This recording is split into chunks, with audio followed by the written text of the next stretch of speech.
Hey, hello. It is the Go Birds podcast presented by the Bet Parks Casino and Sportsbook app. This is, ironically, the third podcast we're recording in a row. And this will be the first one you hear. Time travel, man. We're finishing. Are you even a podcast host? See, that's something that you'll find out about later if you keep listening to the content we have. Is James really my podcast? That's a great point. So we're finishing up the Bet Parks Picks pod, and our buddy Tucker Bagley jumps in and says, hey, breaking news. Actually, real breaking news. The Eagles trade for Jahan Dotson? Wild. What? Wild. So let's talk about it. So first and foremost, let's bleep and go. I didn't curse for you, Tuck. Nicely done. Let's bleep and go, dude. Yeah. Seriously, like, hell yeah, dude. This is how we say, trade. Let's freaking go right now. Like, we got an offense that is built to win it all right now.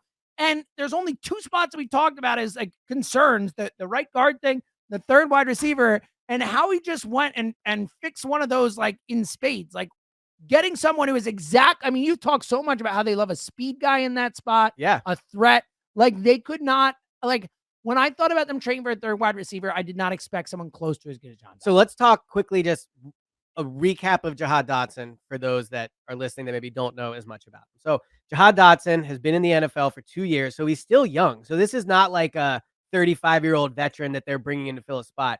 But he does have a nice combination of experience while also having like youth and upside. So 2 years in the NFL, he has 84 catches for 1,000 yards. He averages 12 yards a catch, 11 touchdowns in 2 years. That's big time. Great, yeah. Well, and also we talked about this with Paris Campbell and John Ross with bad quarterbacks, like and a bad coach. I mean, he's not had a good offensive coach there. So 11 catches is no joke at all. 11 touchdowns in 2 years is no joke at all for Jahan Dotson. Only how old is he? He's only 24 years old. By the way, from Newark, coming home a little bit. Penn State kid. Financially, so the Eagles had around $25 million of cap space before this trade. His cap number is $4 million, and he's under contract for 2025. I was just about to ask. So it's this year and one more. Yeah. So he was a first-round pick, I believe, right? I think he was a second. Yeah. He was either first. I think he was a first. Yeah, he was 16th overall. I thought he was the first. Yeah, he was a first-round pick. So they'll have that fifth-year option. The option. So it's only that. So they still have the option too. So they theoretically have him for this year and two more after. I'm shocked Washington did this. Is a crazy trade. Like why would Washington trade away one of their better receivers when they just drafted a quarterback? Yeah. And to recap the trade, actually, Tucker, can you recap the trade? So it is they gave up a Jahan Dotson plus a 5th-round pick to the Eagles in exchange for a 2025 3rd-round pick and 2 7th. So they traded a third. That's a decent size asset. But still, like I'm fine with doing it. But I can see a little more by Washington. But they got a 5th back. I'm surprised. So it costs them, like, let's say the 2 7ths and the 5th, more or less. Who cares about that? Right? So they basically got Jahan Dotson for a third? Like that? Yeah, I agree. I would have thought a second. I'm surprised by that. Yeah. So yeah, I mean, considering how much time he has left at a very fair price. Yeah. So here's the obvious positive of this is they now have 3 wide receivers they can keep on the field at all times. It's huge. I think they were confident going into they felt okay going into the year with Johnny Wilson and Covey and like kind of piecing it together. But Johnny Wilson missed the past week with a concussion. John Ross has missed the past week with a concussion. Britton Covey has looked awesome. I've certainly sung his praises, but I completely understand not going into the season with him as your number 3 wide receiver. Yeah. And the other part of this is, so Jahan Dotson can play on the outside. So he's 5'11". He's not a massive receiver, but they're going to move guys around so much that the requirement of this third guy is not just a speed slot guy. I think that will be his primary role, but there will be times where AJ goes into the slot, Devontae goes into the slot, and Jahan Dotson has to slide outside.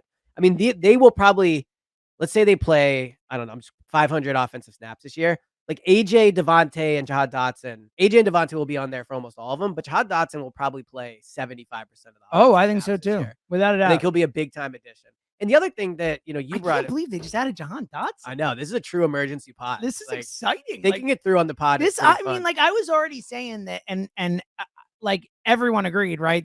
That between Saquon, Devontae, AJ, Goddard, like the best foursome we've ever had in the history of the Eagles. Probably the best number 3. That's my point. Is I'm saying these like it's the best 5-some now, like easily, like it is nuts, man. Yeah. So, what I do love about it too is like they're just now. Actually, here's the nice thing about it. It is going all in for sure. It's going, but it's also.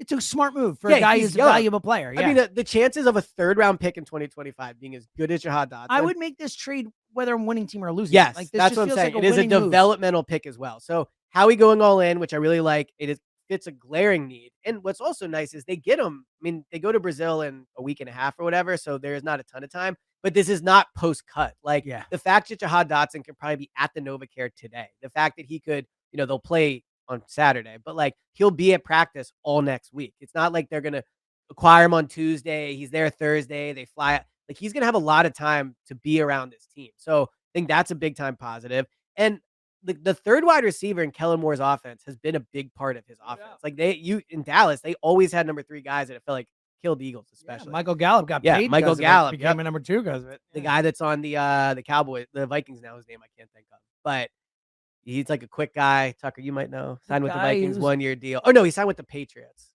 The Patriots. Doesn't matter. They've had really good number 3 wide receivers. Is my point.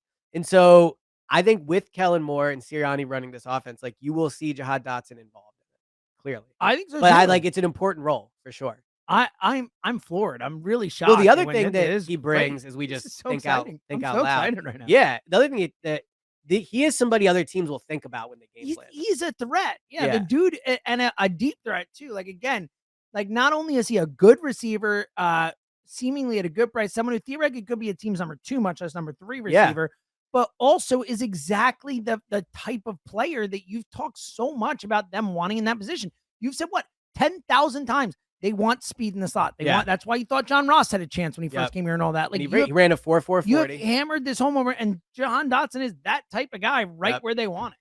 Yeah, I mean, I think, again, a 3rd-round pick, you can't overlook that. It is a good asset. But I think it's a smart trade, and I think I think it's a great trade by Howie. Howie's season begins. It is amazing how consistently Howie is able to get value or give value or whatever for these types of moves. And look, to the point, if you were listening to the last pod when Tucker actually said the news on the air, which is funny because it's probably will be 3rd in sequencing. This is perfect timing for me to watch back. The Back to the Future final thought, a pod from now, is like so amazingly on. If you're like a true real one, that's gonna listen to all 3, it's gonna be wild. You're gonna love it. It's gonna be pretty funny. Yeah. But even when Tucker said it, he's like the rare interdivisional trade or whatever, and he's right. Like, how often do we see the Eagles and Washington trades together? Like, that twice this Donovan offseason. McNabb. Well, how do you feel? How do you feel? Twice. You're right. That's a good point. Here's a quick question: how many players have come from a divisional team and been good with the Eagles? Well, so few. Actually. So that might be like a bit of a, But I mean, like, there are. I mean, look, we got Saquon coming. They also mostly apply when they're older. Yeah, I think this would apply more the to Ryan Saquon Kerrigans of the world and stuff like that. The only red flag would be why to Washington. Yeah, that would be the only why. He was having a bad camp. Was he? Dan Quinn said earlier in the week he was behind our guy Olamide Zaccheaus. And Luke McCaffrey on the depth chart. But to be fair, I'm not just like rationalizing. And I think he played like 40 snaps in their preseason opener too. I mean, Dan Quinn is not a great. I don't know. I'm not trying to just like rationalize it no matter what, but I don't know if Washington's evaluation really matters. Yeah, I'd much rather trade. Yeah, exactly. It's just weird to trade him. Really weird. But a 3rd, and again, he's also played with horrible quarterbacks and stuff like that. But that is strange. Look, the fact that he was that far below on their depth chart. I mean, you're right. Olamide Zaccheaus, that says something. I find it hard to believe that Jahan Dotson is not a better NFL wide receiver than Olamide Zaccheaus. I do too. And for what it's worth, Olamide Zaccheaus is better than a 3rd receiver they have now. Just the Eagles, I'm talking. Probably. I mean, maybe, I don't know. Johnny Wilson eventually, Covey, who knows? But probably, Johnny Wilson and Covey have a combined 0 catches in the NFL. Either way, I think there's a home run. Take a shot. I agree, on the guy, especially if he's soured in Washington. I think you're taking advantage of change of scenery guy. Feel good. I'm in. This is good. All right, got a nice emergency pod. So can we assume that Howie's not going to trade for a guard now, or you think there's still another? Well, I think at this point, this is their big asset. Now, like, who knows? They're not going to use a bunch of draft who knows what Eli Ricks gets you? Like, there's a player there option, but yeah, I think this is the big move.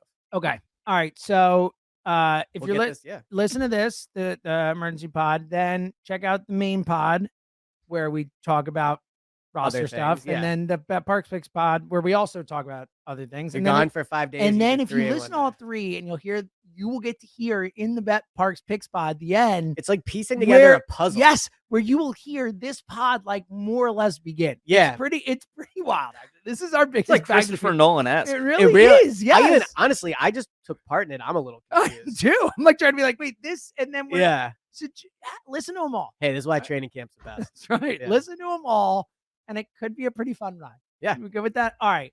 Until then. I won't. I was about to say for the 3rd time. Yeah. The funny thing is, no one's heard it yet, so I'm gonna leave it. How about this? The other Until when? He's maybe Elliot. I think I'm James. I'm probably James. Let's go. All right.